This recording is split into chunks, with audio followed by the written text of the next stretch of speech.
Gusto mong bumili sa iyong smartphone? Yung katulad ng una mo itong binili. Bago mo ito gawin, ilagay mo na lahat ng mahalagang file sa iyong memory card. Kung wala ka namang memory card, gamitin mo iyong Google account backup. Una, punta tayo sa settings ng ating cellphone. Ayan, kung nasa settings na tayo ng ating cellphone, ay makikita nito yung search at hanapin dito ang factory.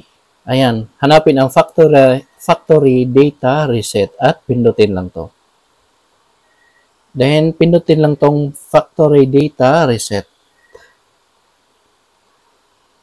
Ayan, so lahat ng ka-install dito at ng files ay mabubura. So, pati yung mga email address na ginagamit mo sa Facebook account, mabubura din lahat. So, kapag ganun ay yung mahalagang files ay ilipat nyo sa iyong SD card. So, kung wala naman kang SD card, i-back up nyo lang sa iyong Google Drive. Then, pagkatapos, scroll up lang natin. Then, pindutin lang tong reset.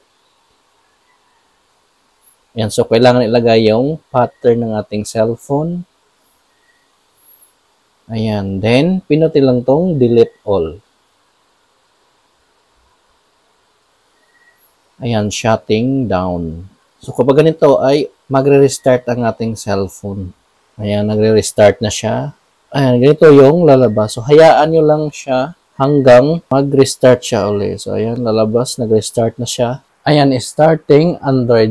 Medyo matagal rin siya kapag pina-factory data reset natin. So, antayin lang natin. Ayan, welcome. So, kayo nang bahala sa inyo kung paano siya i-set up. Baka magkaiba yung brand ng cellphone natin kaya hindi ko na ipapakita. Kasi Samsung sa akin. Baka sa inyo, ibang brand kaya hindi ko na ipapakita. So,